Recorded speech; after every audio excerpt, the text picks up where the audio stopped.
Making of Telangana తల్లి విగ్రహం ఈ పనిలోనే బిజీగా ఉన్నాం. పూర్తి వివరాలు కావాలంటే don't go, stay with us అంటోంది రేవంత్ ప్రభుత్వం. మా తెలంగాణ తల్లి మీ ఊహలకు అందని రీతిలో అద్భుతంగా ఉంటుంది అని క్లూ ఇస్తూ ఊరిస్తోంది తప్ప నమూనాకి సంబంధించి ఒక్క ఫోటో అయినా రిలీజ్ చేయొచ్చుగా అంటే ఆ ఒక్కటి అడక్కు అని దాగుడు మూతలాడుతోంది. ఇంతకీ ఈ నెల 9న సచివాలయంలో కొలువు తీరే తెలంగాణ తల్లి ఎలా ఉండబోతోంది? దానిపై ఇప్పటి నుంచే బీఆర్ఎస్ చేస్తున్న సీరియస్ అలిగేషన్స్ ఏంటి?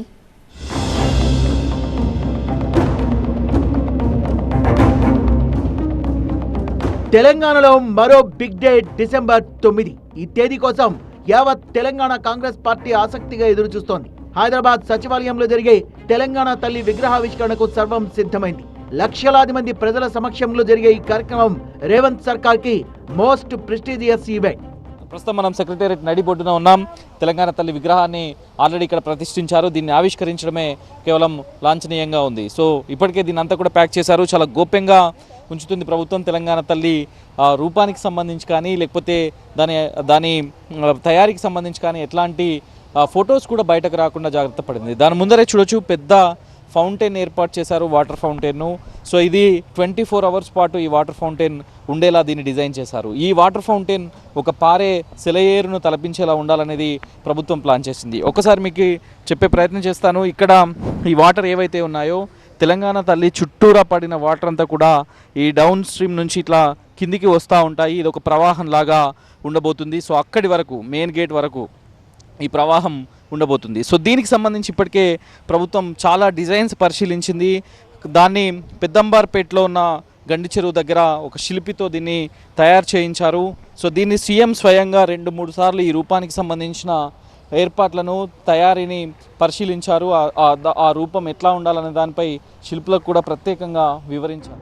సచివాలయంలో జరిగే తెలంగాణ తల్లి విగ్రహ ఏర్పాటుకు సంబంధించి రివ్యూ చేశారు సీఎం రేవంత్ రెడ్డి. సచివాలయం ప్రాంగణంలో స్థలాన్ని పరిశీలించి జరుగుతోన్న పనుల్ని అడిగి తెలుసుకున్నారు. మంత్రులకు సూచనలు, సలహాలు ఇచ్చారు. విగ్రహం చుట్టూ 24 గంటల పాటు వెలుగుల్ని విరజమ్మే అధునాతన ఫౌంటైన్ గురించి కూడా ఆరా తీశారు.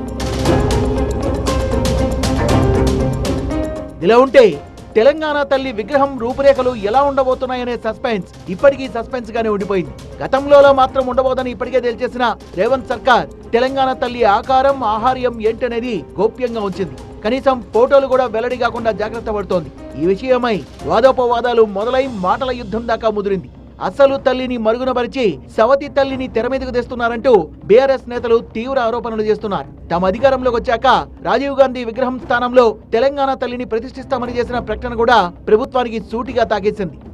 ఒకటి మాత్రం పక్క, మళ్ళీ 4 ఏళ్ల తర్వాత ఆ సెక్రటేరియట్లో తప్పకుండా జరగాల్సిన కార్యక్రమం జరుగుతుంది. నువ్వు ఎన్ని కథలు పడ్డా, ఎన్ని కార్యక్రమాలు చేసినా తప్పకుండా మళ్ళీ తిరిగి తెలంగాణ తల్లే తన సరైన స్థానంలో ఉంటుంది.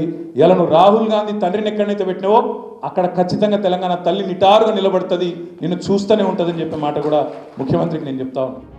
తెలంగాణ తల్లి విగ్రహం విషయంలో ప్రతిపక్షాల విమర్శలపై స్పందించిన మంత్రి కొండా సురేఖ బంగారు ఆభరణాలు, వడ్డానాలు పెట్టి తెలంగాణ తల్లిని గతంలో దొరసానిలా తయారు చేశారని ఆరోపించారు. మేం మాత్రం తెలంగాణ తల్లి విగ్రహాన్ని సబ్బండ వర్గాల ప్రతినిధిగా రూపొందించామని సర్టిఫికేట్ ఇచ్చుకుంది కాంగ్రెస్ ప్రభుత్వం.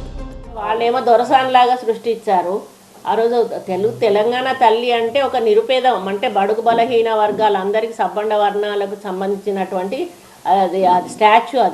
అదొక ఆ స్టాచ్యూని ఎట్లా చేశారంటే ఒక కవితను ఏదైతే చూపించుకుంటూ కవిత ఫేస్ ఆకారంలో వడ్డానాలు, వంకీలు, నగలు, కిరీటాలు ఇవన్నీ పెట్టి ఒక దొరసానిలాగా సృష్టించారు. కాబట్టి మన తెలంగాణ ప్రజల వాళ్ళు ఎట్లా ఉంటారో దాన్ని రూపొందించే విధంగా ఈరోజు మేము తెలంగాణ తల్లి విగ్రహాన్ని రూపొందించాము. మొత్తానికి తెలంగాణ తల్లి విగ్రహావిష్కరణ ఘట్టాన్ని సీఎంతో పాటు మంత్రులు కూడా ప్రతిష్టాత్మకంగా తీసుకుని ప్రత్యేకంగా పర్యవేక్షిస్తున్నారు. ఈ నెల 9న అసెంబ్లీ సమావేశం ముగిసిన వెంటనే విగ్రహాన్ని ఆవిష్కరిస్తారు. దీనికి సంబంధించి స్వల్పంగా వాస్తు మార్పుల్ని కూడా చేపట్టింది రేవంత్ సర్కార్. ఇక వాస్తు మార్పులు కాకుండా ఈ గేట్ మార్పులు కూడా చేశారు. ఒకసారి చూడొచ్చు మనం, ఆ పనులు కూడా జరుగుతున్నాయి, చాలా వేగంగా జరుగుతున్నాయి. ఇది మెయిన్ ద్వారంగా ఉండేది. ప్రభుత్వం ఏర్పడిన తర్వాత ఈ గేట్ను మూసివేశారు. అక్కడ గ్రీన్ కలర్లో పక్కనే మరొక గేట్ను తెలంగాణ ప్రభుత్వం పెడుతుంది. సో మొత్తానికైతే డిసెంబర్ 9కి తెలంగాణ తల్లి విగ్రహం ఆవిష్కరించబడబోతుంది. చాలా ప్రతిష్టాత్మకంగా దీన్ని ప్రభుత్వం చేపడుతుంది.